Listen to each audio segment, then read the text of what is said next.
Syukur kita kepada Allah Subhanahu wa taala karena pada kesempatan pagi kali ini kita semua dapat kembali melaksanakan aktivitas seperti biasa, yaitu mengikuti kegiatan pembelajaran di sekolah. Kalian menjalani kewajiban kalian sebagai siswa dan saya menjalankan kewajiban saya sebagai guru. Baik, sebelum kita masuk ke pembelajaran, KM-nya hadir hari ini? Hadir. Oke, KM silakan pimpin doa. Siap, gerak sebelum belajar baca doa di dalam hati. Dimulai.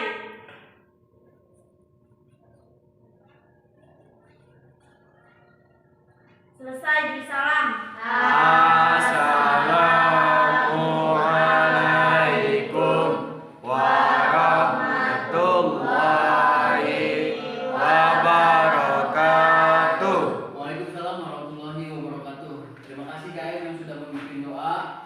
Mudah-mudahan pembelajaran kita hari ini khususnya di Mapel Pendidikan Agama Islam berjalan dengan lancar. Oke Bapak absen dulu ya. Iya Bapak. Yang hadir katakan hadir, yang tidak hadir katakan tidak hadir. Tapi karena kelas ini kebanyakan, jadi saya mau nanya yang tidak hadirnya aja. Yang tidak hadir siapa aja, KM? Sally izin, Ambar izin, Denny sakit. Sakitnya udah lama? Udah seminggu hampir lebih ya? Yang mudah-mudahan kita doakan yang sakit semoga cepat Allah angkat penyakitnya. Amin. Amin. Dan yang tidak berhalangan hadir mudah-mudahan dilancarkan dalam acaranya. Amin. Dan kita semua yang hadir di sini Allah berikan kesehatan, Allah berikan ilmu yang bermanfaat. Amin ya rabbal Alamin. Baik anak-anak sekalian, mohon izin ya mau berdiri. Kalian masih ingat dengan materi yang sebelumnya yang pernah Bapak ajarkan? Hari ini tentang apa? Berarti otaknya masih fresh dan cerdas. Patuh kepada orang tua dan Guru. Contoh patuh kepada orang tua di rumah seperti apa? Orang tua harus tidak melawan orang tua.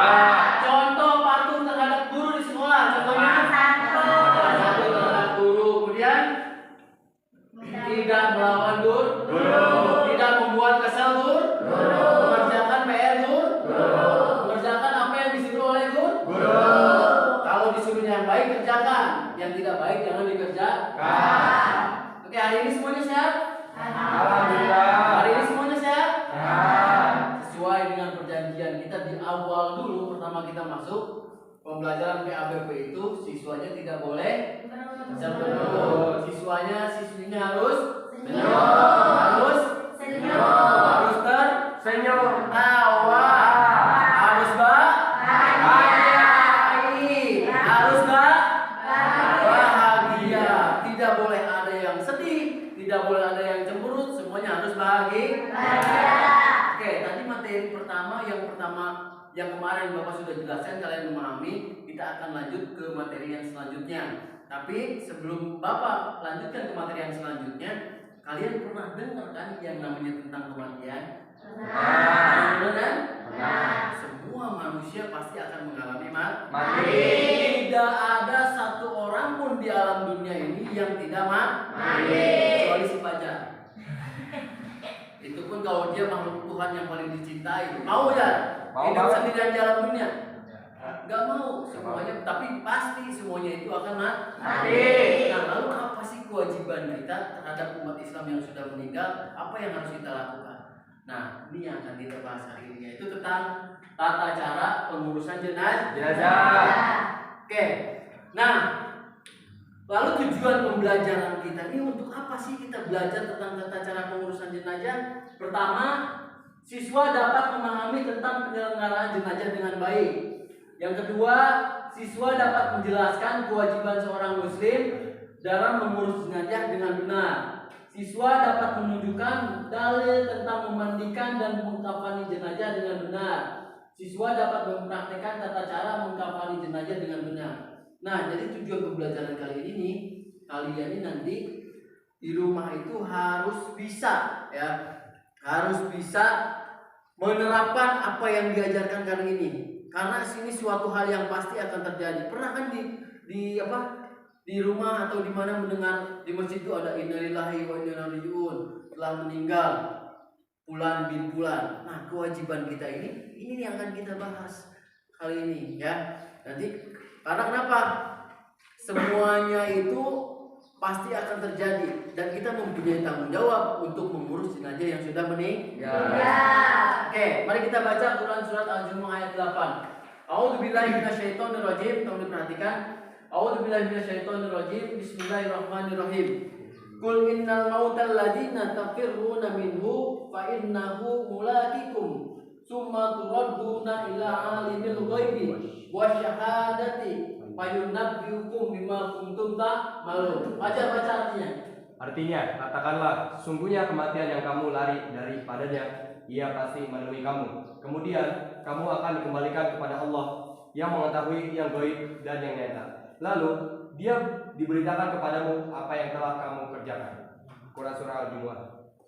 Jadi kematian itu merupakan ketentuan Allah Subhanahu wa Ta'ala. Subhanallah.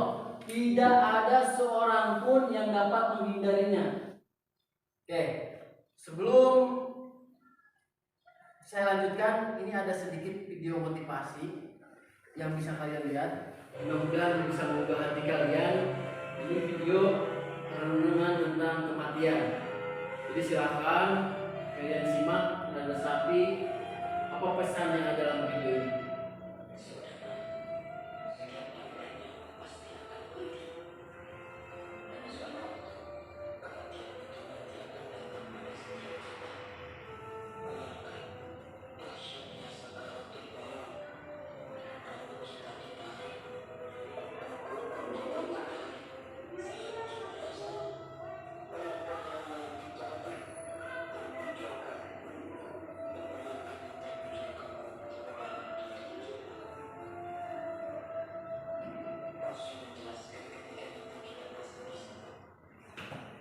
Nah, jadi dalam video ini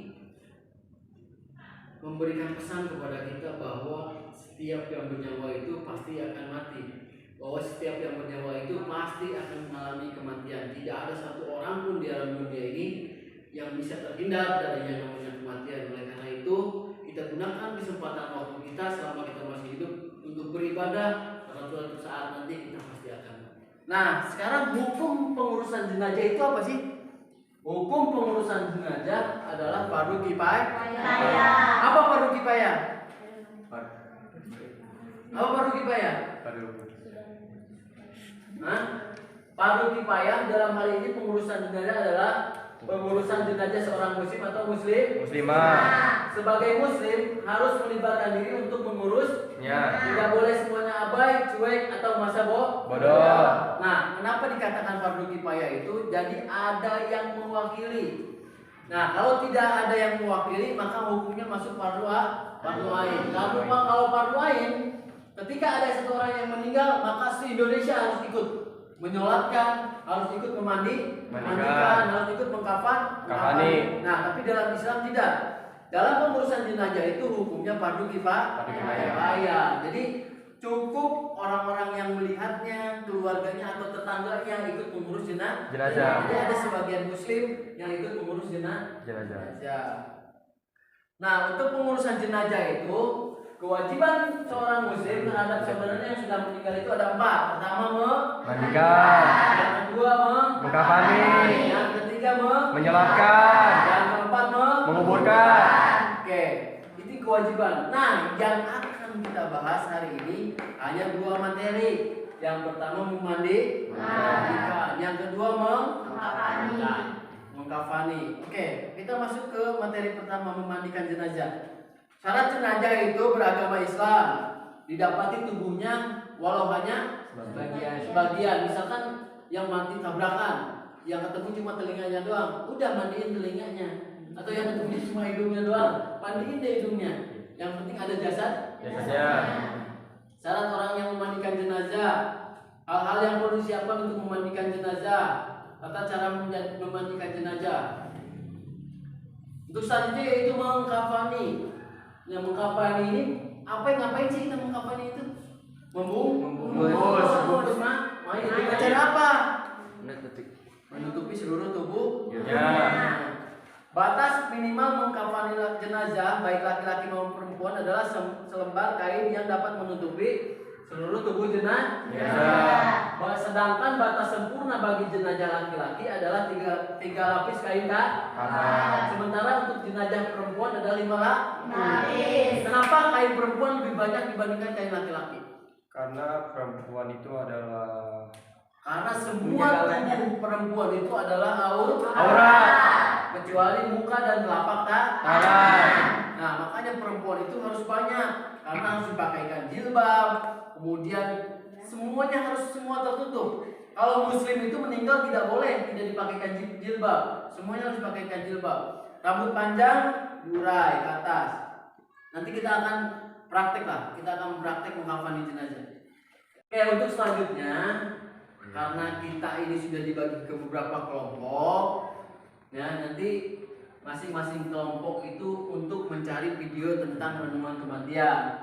Yang kedua, mencari video cara mengkafani jenazah. Lalu diskusikan hasil dari penayangan video tersebut. Tadi Bapak sudah bagikan buku materi ajar dan modul-modulnya. Nah, sekarang kalian silahkan masing-masing kelompok mencari tayangan video tentang cara mengkafani jenazah, memandikan jenazah. Kemudian kalian sesuaikan apakah cara memandikan dan mengkafaninya itu sudah sesuai dengan syariat Islam atau belum, ya. Oke, Bapak kasih waktu 20 menit kalian untuk berdiskusi. Dimulai dari sekarang, silakan. Nanti hasil diskusinya kalian presentasikan. Ya, Pak. Oke.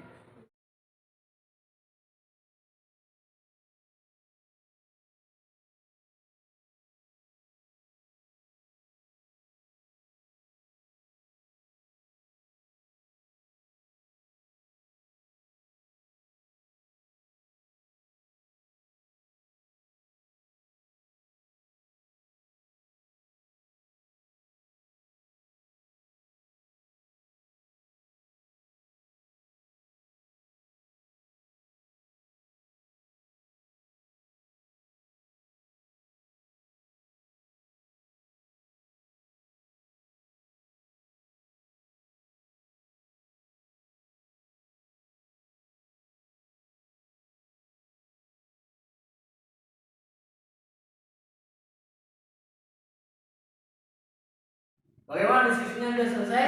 Apakah menemukan kendala saat berdiskusi? Tidak. Sekarang silahkan dari masing-masing kelompok mempresentasikan hasil dari diskusinya. Oke, dimulai dari kelompok 1, silahkan. Tuh.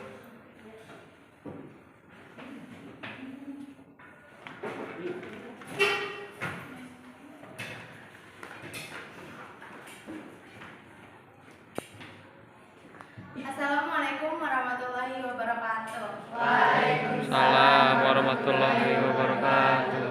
Saya Revi Rahmawati. Berdirinya saya di sini, saya ingin berpresentasi. Bukan untuk berekspektasi, karena berekspektasi terlalu tinggi akan menyakiti hati.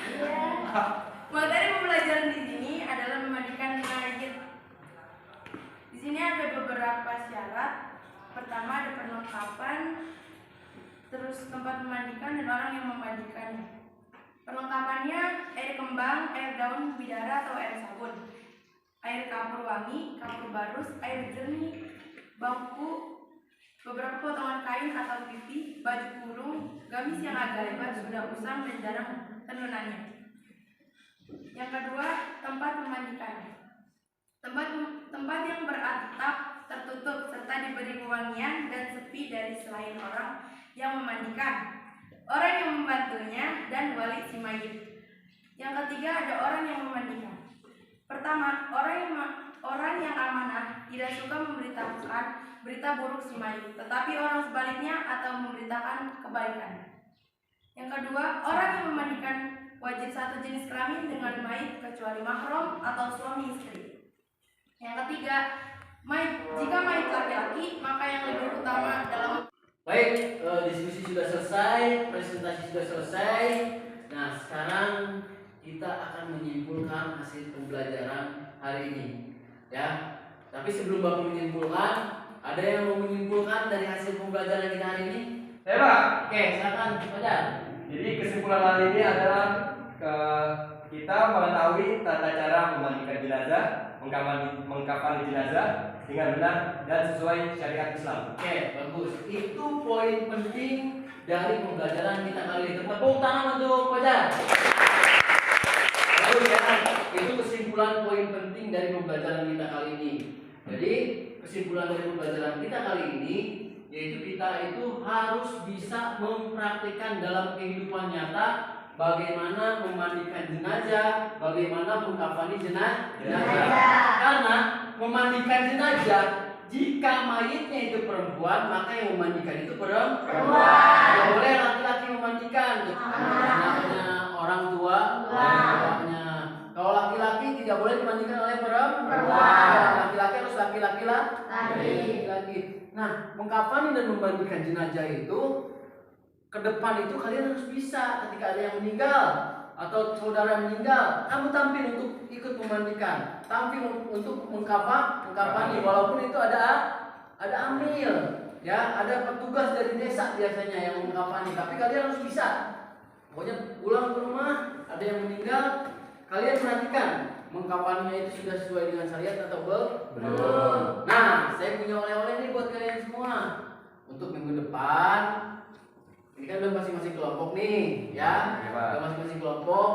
Nah, nanti tugas di rumah, silahkan kalian buatlah video cara mengkafani jenazah. Setiap kelompok boleh memilih tata cara mengkafani laki-laki atau perempuan. Pak, siapa yang jadi mayitnya? Terserah. Mau orangnya langsung yang dikafani dari antara kelompok kalian, kalau mau ya. Boleh si Aul yang jadi mayitnya nggak apa-apa. Atau si Fajar yang jadi mayitnya nggak apa-apa, terserah. Oke? Nah, atau mau pakai bantal, mau pakai boneka, terserah. Yang jelas kalian harus tahu sesuai dengan syariat Islam. Laki-laki 3 helai kain kafan, perempuan 5 helai kain kafan. Sesuai dengan tadi yang dijelaskan. Tata cara mengkafaninya sesuai dengan syariat Islam itu seperti apa? Oke ya? Itu aja yang bisa Bapak sampaikan pada pembelajaran kali ini. Mudah-mudahan kalian semua diberikan kesehatan oleh Allah Subhanahu wa taala, diberikan ilmu yang bermanfaat. Kita ketemu lagi di pembelajaran selanjutnya. Sekian, assalamualaikum warahmatullahi wabarakatuh.